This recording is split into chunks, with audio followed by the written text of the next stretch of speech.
नमस्ते दोस्तों, मेरा नाम है अभिषेक और मैं आया हूँ आपके लिए लेकर आज एक नई वीडियो। तो चलिए शुरू करते हैं।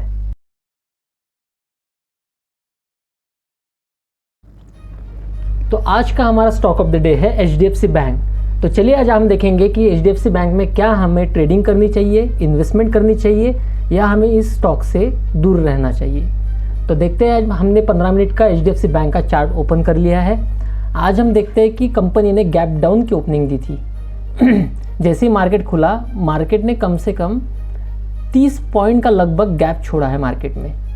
ये जो 30 पॉइंट का गैप है, जैसे मैंने पहली वीडियो में भी कहा था, भारत इलेक्ट्रॉनिक्स के एनालिसिस में कभी भी कोई भी इंडेक्स या कोई भी कंपनी जब बड़ा गैप अप या गैप डाउन छोड़ती है तो उसके बाद वो साइडवेज चली जाती है, क्योंकि एक इनडिसीजन क्रिएट हो जाता है मार्केट में।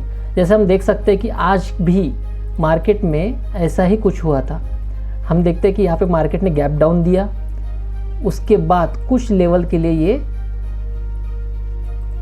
एक कंसोलिडेशन मोड में चला गया। तो यही होता है कि जब भी कोई market gap up gap down देता है तो उसके साइडवेज जाने के चांसेस बढ़ जाते हैं। तो ऐसे इसमें हमें ट्रेड नहीं लेना होता। अब ये मैंने सिंगल डे के बारे में बोला। अगर मैं शॉर्ट टर्म इन्वेस्टमेंट या कुछ दिनों के लिए 1 वीक के हिसाब से अगर हम ट्रेडिंग की बात करें तो हाँ, ये शेयर ट्रेडिंग के लिए अच्छा है।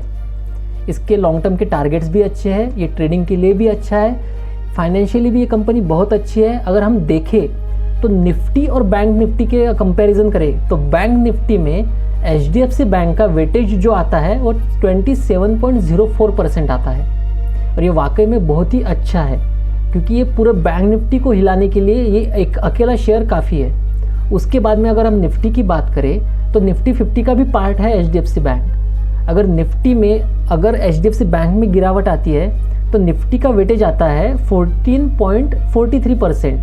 यानी लगभग ये बहुत ही अच्छा है कि जो शेयर को निफ्टी को हिला सकता है। तो अगर हम कभी देखते हैं कि HDFC बैंक ऊपर जा रहा है तो ये मदद करता है निफ्टी बैंक निफ्टी को ऊपर जाने के लिए।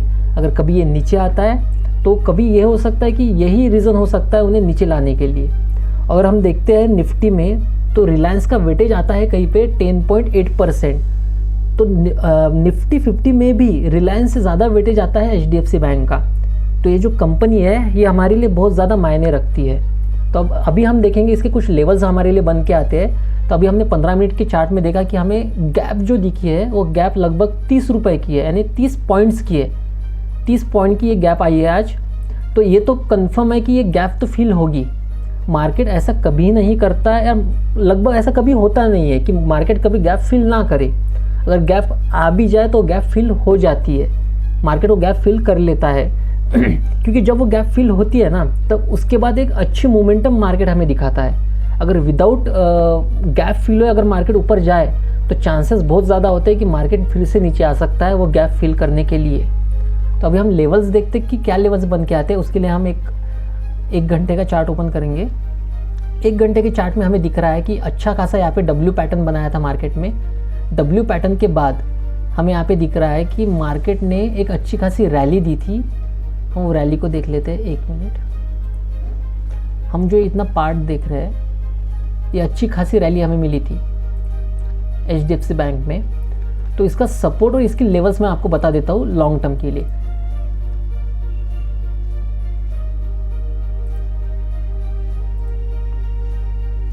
ये इसका अच्छा खासा सपोर्ट है। आप सपोर्ट नोट डाउन कर सकते हैं कि 1532 1532 ये एक अच्छा खासा सपोर्ट बन के आता है बैंक निफ्टी का, जो लगभग एक एक्यूरेट अगर मैं लो देखूँ एक कैंडल का तो इसका लो है 1532। मैं वीकली इस पे चले जाता हूँ, सॉरी डेली इस पे हमें थोड़ा ज़्यादा मार्केट पोटेंशियल दिखाता है। ओके, यहाँ पे हमें मिल गया। देखिए डेली इस पे हमें थोड़ी एक्यूरेसी ज़्यादा मिलती है। एक हमेशा याद रखिए, जब आप हमारे व्यू को ब्रॉडर रखते हैं तो हमें चीज़ें थोड़ी आसानी से दिखती है। जैसे हमने देखा कि डेली चार्ट में हमने देखा कि हमें इसका एक्यूरेट एक लेवल आई हमारे सामने कि 1532 ये जो अगर लेवल टूटती है तो मार्केट के नीचे जाने के चांसेस बढ़ जाते हैं। जाएगा तो कितने तक जाएगा नीचे? तो 1480 के रास्ते खुल जाते हैं मार्केट के नीचे जाने के। पर याद रखिए, मार्केट में स्ट्रेंथ लाने का काम HDFC बैंक बहुत बार करता है।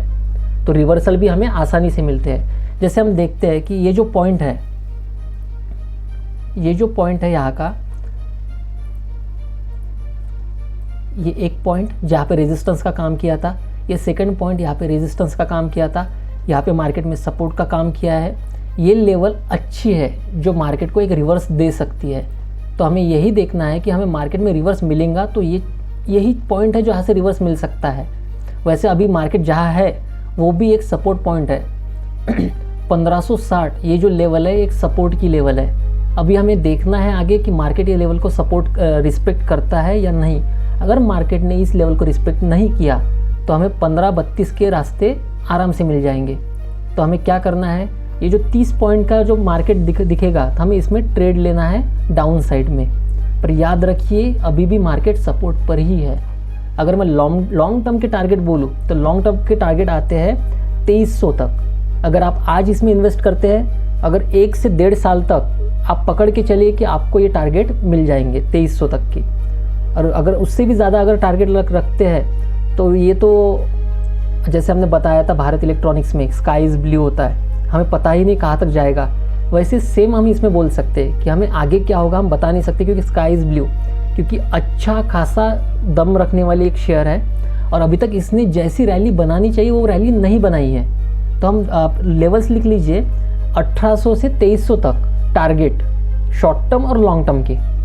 1800 से 2300 तक शॉर्ट टर्म और लॉन्ग टर्म के टारगेट अगर आप अभी इन्वेस्टमेंट करना चालू करते हैं।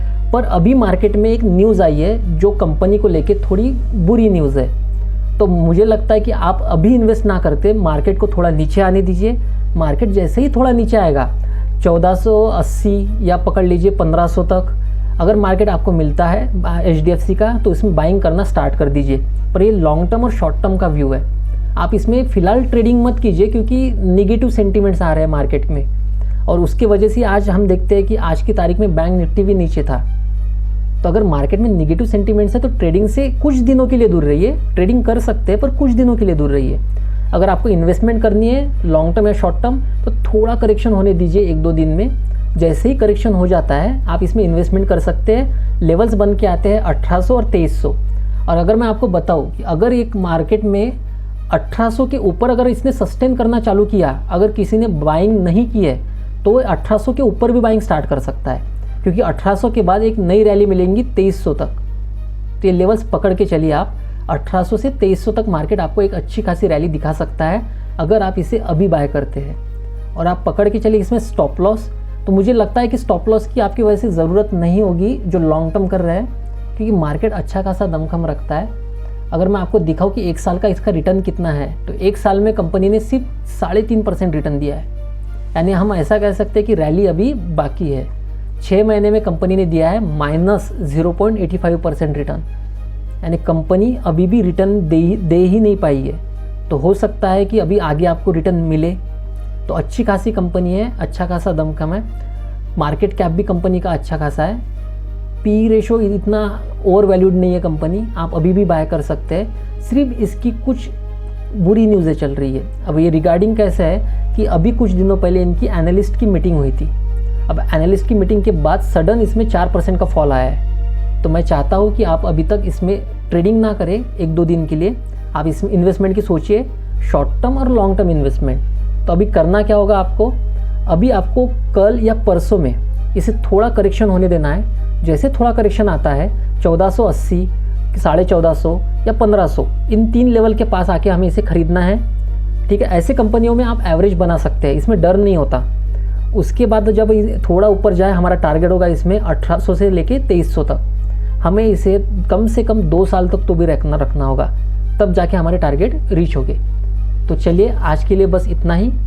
इसी के साथ आपका अभिषेक ट्रेडिंग फॉक्स भारत चैनल के साथ साइनिंग ऑफ। मिलते हैं कल एक नई कंपनी नई वीडियो के साथ। तब तक चैनल को सब्सक्राइब करना ना भूलें और कमेंट सेक्शन में आपका पसंदीदा कंपनी के नाम डालना ना भूलें, जिस पे हम आपके लिए एक नई वीडियो बनाकर लाएंगे। तो चलिए, धन्यवाद।